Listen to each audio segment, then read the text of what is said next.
Larry Nichols is our guest. Mr. Nichols is a man that I've grown to respect. He was a former member of the Bill and Hillary Clinton kitchen cabinet, if you will. He has a very rich history with respect to time with the Clintons. Mr. Nichols really knows where the bodies are buried. He's had a change of heart, of faith, he's a changed man, and he's now wants to tell the story of the Clintons. But more importantly, he wants to explain to everyone why it's important today and what we need to do to fight this machinery that is bearing down upon us. Ladies and gentlemen, Mr. Nichols is somewhat a little bit, not feeling too well right now, so I want you to keep him in your prayers. And anyone who comes forward with information like Mr. Nichols has, I would really like you to keep him in your prayers. Larry Nichols, welcome to the Hagmann and Hagmann Report. Thank you so much for joining us tonight. Hey, well, thank you, and thank you for the introduction, guys. I wish I thought as much of me as you just said.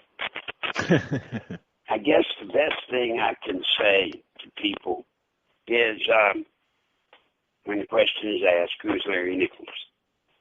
I was with the Clintons when they were first introduced to Arkansas running for governor. He was already Attorney General.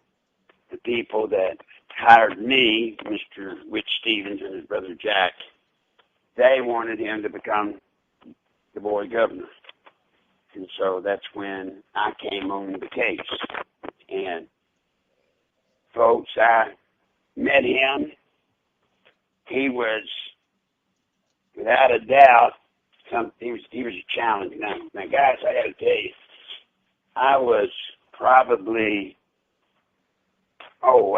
this would have been mid-70s, so I would have been in my mid to late 20s when I met him. He was pushing 30.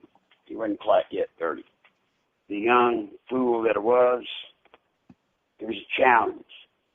So, folks, I'm saying this to you, boring you with this little bit of an intro relative to the background so that you understand. I live this day because of the mistake I made back then. I am living proof to anyone that be careful what you do today because it may come back and haunt you later in life. So be careful what you do.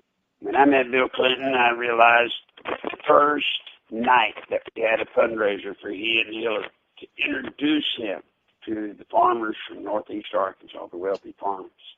This probably says it all about Bill and Hillary.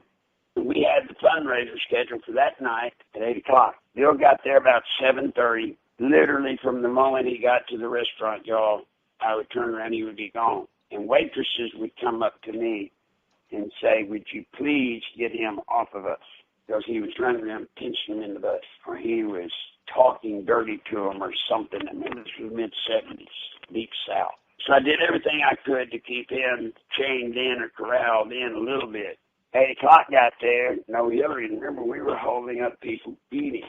And the people came from northeast Arkansas, so they had a pretty good drive if they weren't staying the night to get back home.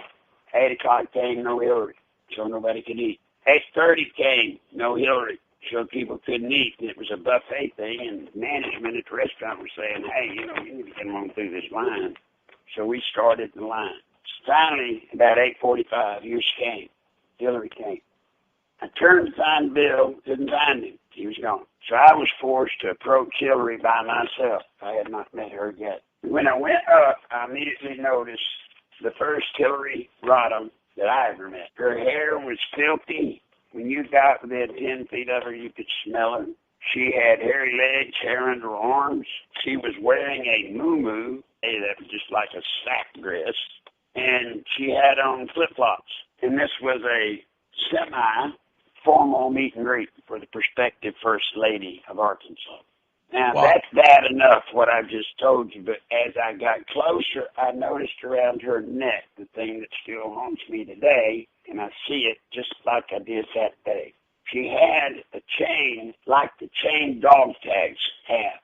It wasn't dog tags, it looked to me like what you see today. Reporters have a press pass. and it's attached to some chain. Well, this looked like that. But I couldn't read it. As I got closer, I could read it. When I got up to her, but that card around her neck on that chain said she was a proud member of the United States Communist Party. There. Wow. Yeah. Wow. I didn't really say wow. I turned to her and I said, Miss Clinton, I'm not Clinton. I said, Miss Clinton. She said, I'm not Miss Clinton. You can call me Miss Rodham.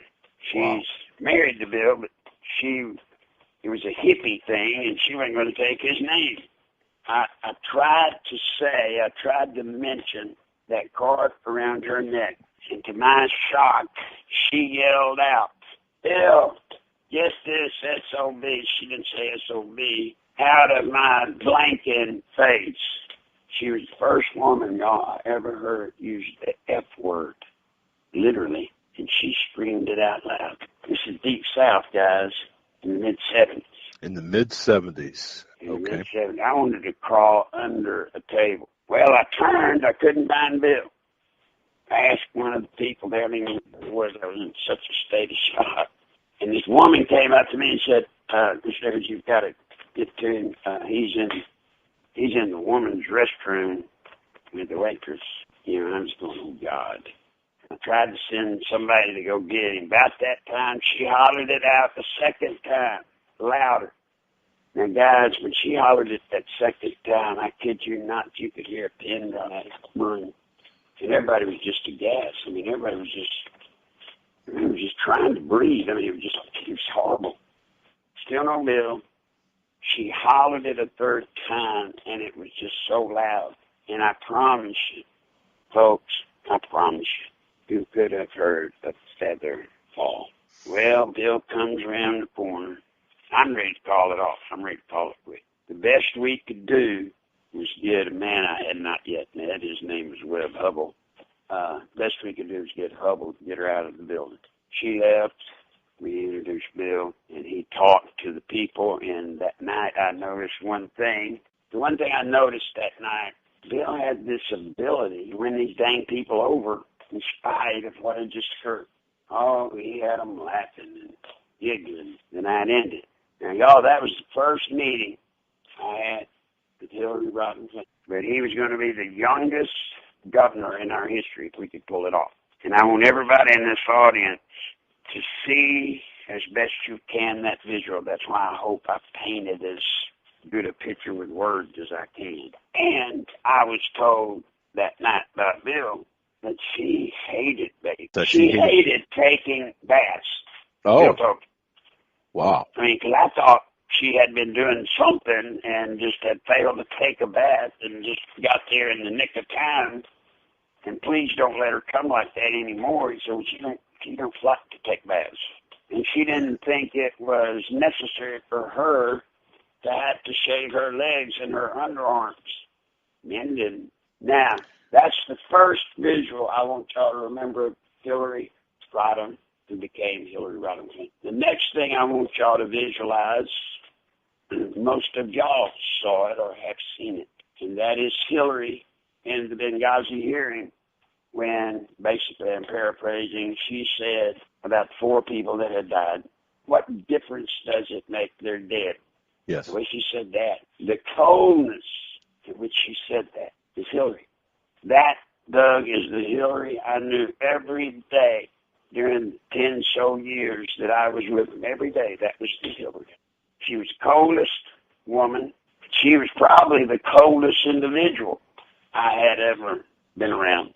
She did not believe in the art of, just getting along.